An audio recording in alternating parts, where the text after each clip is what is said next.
So anytime you hear the siren of the fire engine, it is good that you pave way to that engine. You never know where the fire is. It can be your home. I'll give you a retro scenario. There's a time one person never paved way. They were competing with the fire engine. And to his surprise, it was his house which was burning. He regretted later. So pave way to the fire engine, because you never know where it is going. It is going to save many lives and properties. So here is our fire engine, and we have crew on board who are going to demonstrate some drills to us. So the first drill they are going to is the kitchen drills, because most of the kitchen, according to our investigations, are happening when we are cooking or because of the gas cylinders that we have. So we have those drills that we are going to do. They are going to test if when you buy these gas cylinders too, how do you test it? Because I know most of us, you don't test it. You just connect your burner and everything proceeds. So they are going to test first. How do you test? We are going to use the 6 kg cylinder so that we can see. So what they are going to do, we have water which is readily available in our homes. So you just take water and you pour where the valve is. I know most people, you use a matchbox, of which is very bad, because when you use a matchbox for several times, you're weakening the valve. We have the rubber that is in there. So when you weaken it time by time, at the end of the time, it's going to explode. So what they are going to do, we have our fire lady, Catherine, so who is going to demonstrate what to do in case you buy a gas and you want to cook with it. So the first thing, you pour water where you connect your burner at the oil seal and check. If it is bubbling, just know that gas is leaking. If it is not bubbling, just use a towel, kitchen towel, and you wipe it, and then you connect your burner. If you see any bubble, don't try to connect the burner, because at the end of the day, it might explode in your house, and you may not know what to do. So that is what to do, and I think that is very simple, and we have things that are very locally available in our houses. Water. So do not use a matchbox, okay? So the next thing they are going to do, so she has said the burner is, the gas cylinder is not leaking, so we can proceed to connect our burner. So we are going to use cooking oil to burn, because I know most of us nowadays, we are taking deep fried fish, chipo, all those, the foods that we deep fry. So what they are going to do, we are going to use cooking oil so that you can see. When cooking oil overheat, we say it reach an ignition point. This is whereby the fire go inside the sufuria or the pan. So what do? You pour water. Sindio? When I was growing up, I could see my mother pouring water, and it is very dangerous. And I know that is what most people do. So they are going to put some cooking oil. It will be burning there. And as it is burning, so they are going to perform a drill. I know in most cases, maybe you are inside the burning building and your clothes catches fire. So we are going to start with that so that we can give this cooking oil time to burn and fire to go in. So we will have a team of 3. So the person holding water, huyo ndio mpishi wetu. So anakuanga tu yeye anajua ni maji atamwagilia. So he's our person attending to the oil. He's the one deep frying. So we have a team of 3 who are going to show us what to do in case your clothes catches fire.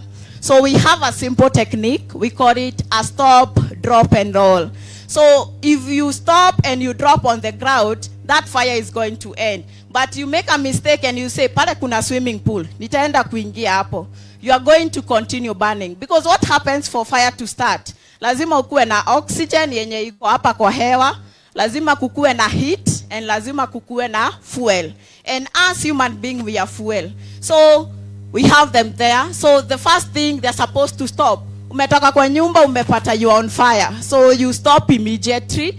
And then you drop on the ground. So when they drop on the ground, so what are they supposed to do? They're supposed to cover the vital organs on the face. That is the eye, the mouth, and the nose. Because you burn your eyes, you will never see. You burn your nose, you will never breathe well again. You burn your mouth, you will never eat. So you need to protect those organs. So they are going to do it practically. So they will stop on the, they were in the building, burning building. So they stop, they drop on the ground, and then they roll. So you're supposed to roll side by side. Do not go continuously. So when you do that, you are starving oxygen. Because oxygen is readily available. You cannot eliminate heat at that moment. So you are eliminating oxygen. So when you do like that, the fire is going to go off. Kama kuna mtu karibu anaweza kumwagiria maji, well and good. Mchanga, well and good. But that is what you do. And then, as the fuel is, our oil is burning, they are going to show us. We have so many cases, and they are very sad. You find yourself in a building, and you don't know how to escape that building, and it is burning. Whenever you have fire, what is available is smoke. And smoke is number one killer in fires. Watu hawakufangi kwa sababu ya kuchomeka. First, you die because you inhale that smoke. That smoke contains toxic gases. And what happens? Those toxic gases, they go up. Oxygen goes down. Maybe you are in a 4-bedroom house, and you find maybe your dining room is burning, and you don't have an escape route. What you do, you need to crawl out.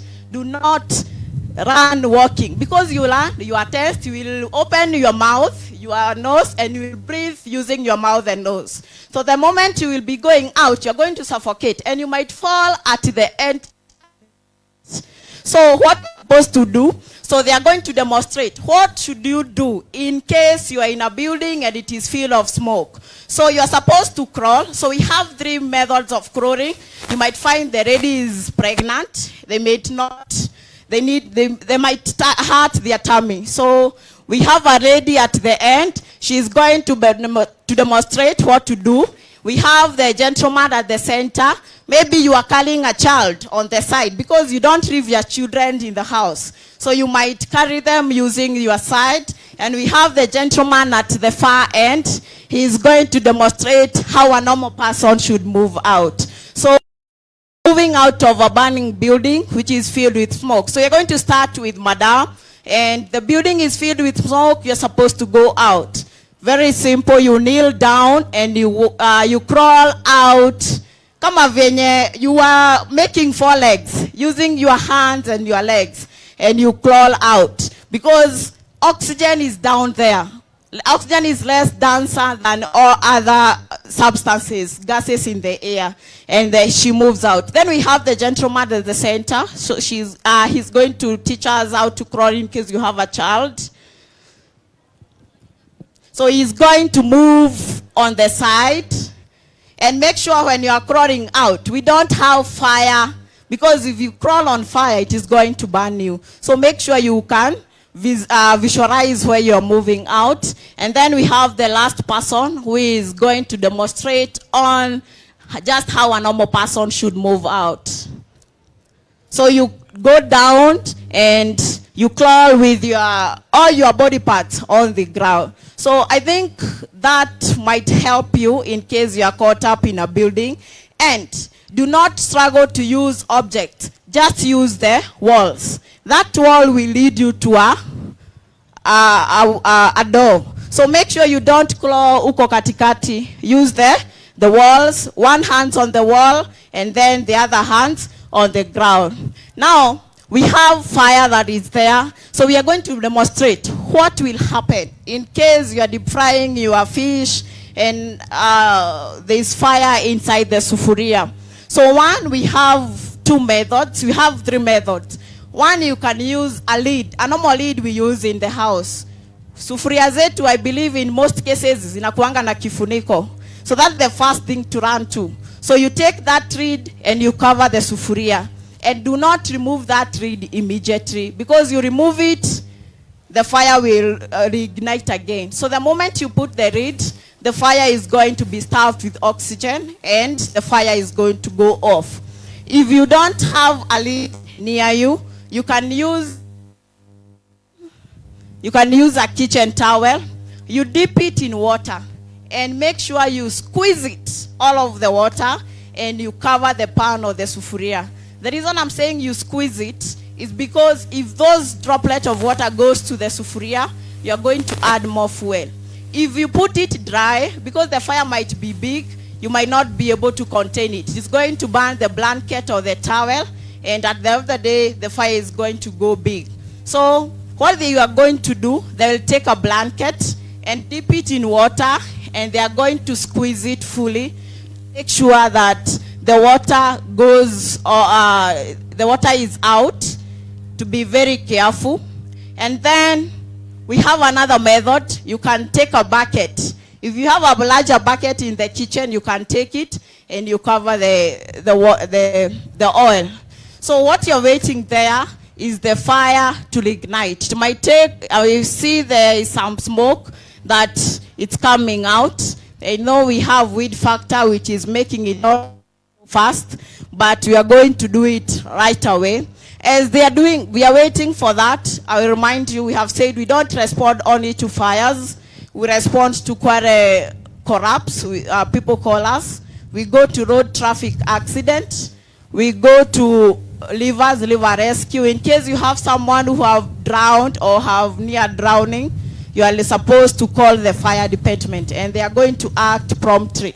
And one challenge you have said is not calling early. So in case you call early, we are going to respond early. So we are asking the Nyeri community to cooperate with us. Na pia tukikuja, musitupige na mawe, because that is the major challenge also we are facing. There is some fires we go, maybe we had gone for a backup to another fire.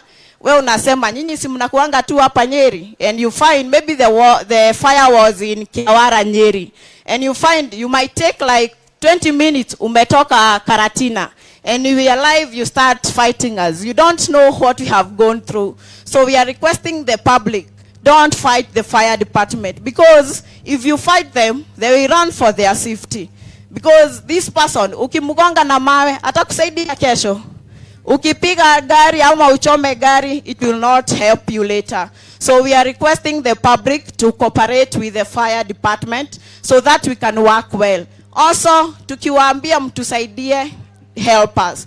So here we have some oil that is burning, and we are going to demonstrate. In case you put water, what happened. And we have classes of fire. So pia ukizima moto, it is good that you know ni moto gani unazima. Si moto yote tunatumianga maji. So it's good that we go through the classes of fire. So we have the 5 classes of fire. We have the 5 classes of fire. And the one we are going to demonstrate right now, we call it class F fire or class K, which is kitchen fires. So right now, for those who can see, you can see there is some smoke coming out of the sufuria. There is some smoke that is coming out of the sufuria. So this gentleman here, I'm a panic. So he doesn't know what to do. He doesn't know what to do. So akili yake hajasomea anything ya moto. So ataeka tu maji like any other person, of which I know that is what you could have done. So ataeka moto. Akieka moto, that is what is going to happen. So the water is going to progress, and at that moment akieka atapata burns, because in the house the space is contained. So we work hand in hand with the fire, with the St. John ambulance. And before St. John ambulance arrives, we have some of our officers who are going to check if the man is all right. And I believe, I can see he's having some burns. So when you find the person collapses, maybe because of panic, he's not bleeding. He's not breathing, so you put them in recovery position. So what happened? The fire department is going to come with a blanket. So this is just an improvise. We have what we call a fire blanket that you can get in the fire stores. So we have a fire blanket. They are going to cover the sufuria. So they are going to cover the sufuria. He's going to cover the sufuria with the blanket. So let's check again what will happen.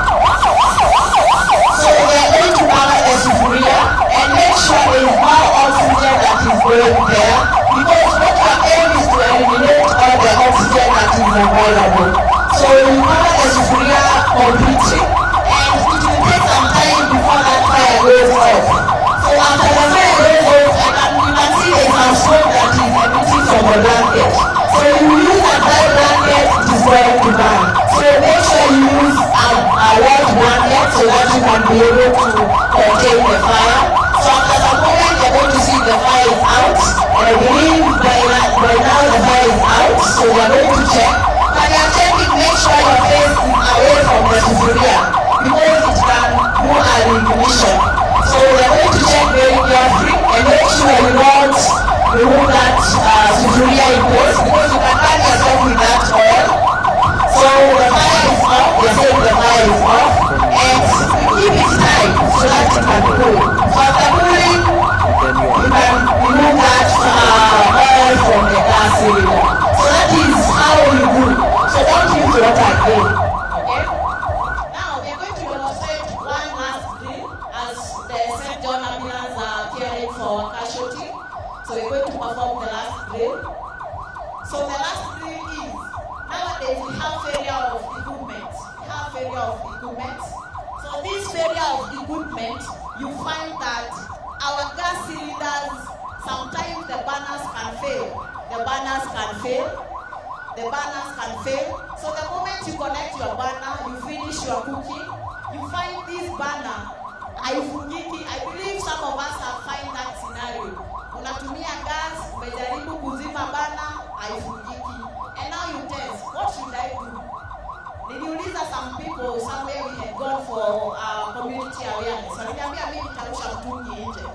Ukirusha nje, itaenda kuchoma kwa neighbor. Ama iende ichome zile vitu ziko nje. So what you're supposed to do, the first thing, so I will need a volunteer, a quick volunteer, please, from the public. A quick volunteer. So she's coming. Thank you very much for your volunteership. So join the team. So now unapika bana imekataa kufunga. Usirushe kwa neighbor. The moment you throw it to the neighbor, the fire is going to proceed. So I want ask that she confirm that the burner is on. So the firefighter make sure you have lighted the gas. So confirm if there is fire. Confirm there is fire. There is fire. It's fire. So what we're supposed to do is, because we are using rain on this, what we are supposed to do, take a towel, dip it in water, squeeze it, and then you cover the burner. So one of our firefighters is going to demonstrate that. So he's going to cover the burner. So when you're doing that, make sure you take a thick clothing, because you take a thin clothing, you are going to burn your hands. So he's going to make sure he has some time so that the flames can go off. So we are waiting for a volunteer to come and confirm if the fire is on. Don't close it fast. Confirm if the fire is on. Guza mpaka kwa bana. Confirm if the cylinder is crossed. Confirm if it is crossed. Okay, so the next step, we are going to demonstrate using a bucket, because you might not have a towel with you, but you have a bucket in the house or in the kitchen. So confirm if the fire is out. The gas is still moving, but there is no fire. Okay, thank you very much. So we'll still need you there. So we have the man lighting the fire. So I can see we have some frames there. So the second thing you can do is use a bucket. So the bucket is very simple. You take a bucket and then you put it on the gas cylinder. So that is what she's going to do. So you can confirm there is fire by waving the hand. Confirm if there is fire. For those who cannot see the frames, the fire is on. So we are going to use a bucket. So you approach it very slowly, and you cover the gas cylinder with the bucket. The reason we are doing this, I told you oxygen help fire to grow. And what we are doing is eliminating this oxygen. So by doing that, she's going to give it some time and the fire is going to go off. So that is the simple procedures that we can use in our households. And you can see, they are going to save more. And they are going to help us not to have so many fires in Nyeri. So I will request you that the knowledge that you have, the retro that you have acquired, use it so that we can have better Nyeri, prone to no fires because of what we have learned today. So confirm if the fire is out. Confirm if the fire is out.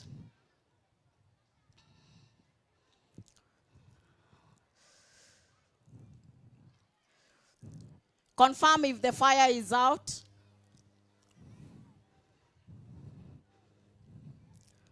So the fire is out. So thank you for having us and volunteering. So just tell us your name. My name is Faith from Nyeri Rescue Center. So thank you, Faith, for volunteering. So now we are going to do our last thing. So we will have our salute to our governor. So the uniformed firefighters will work with the fire engine to salute our Honorable Mr. Mutahi Kahiga for giving us the best fire service equipment in Nyeri that help us to save our lives and properties. Thank you very much.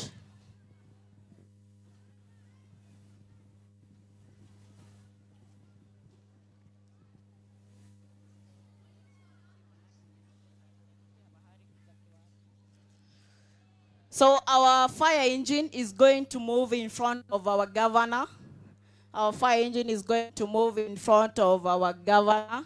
And the uniformed officers, they will be on the side of the fire truck to show our presence to our governor for the good services he has given the fire department.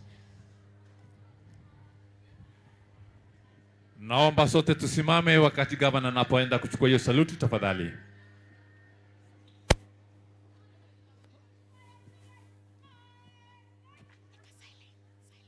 Makofi, makofi, makofi tafadhali kwa hawa wazima moto. Ongeza volume makofi, ongeza volume makofi. Hawa ni wale ambao huja mbio mbio wakati kuna dharura pale nyumbani kwetu, hata pia sehemu mbalimbali. Mwenzangu Zak tafadhali, unachukua usukani. Mtangazaji mwenzangu Zak tafadhali chukua usukani. Asante, niko tayari pande hii, mgeni wetu rasmi. Kwa ruhusa yako tuko na vikundi vitatu ambavyo vimejiandaa kabisa kujibwaga uwanjani kukutumbuiza pamoja na wageni ambao wameandamana na wao. Tafadhali Arab Sisters, tafadhali tuingie uwanjani.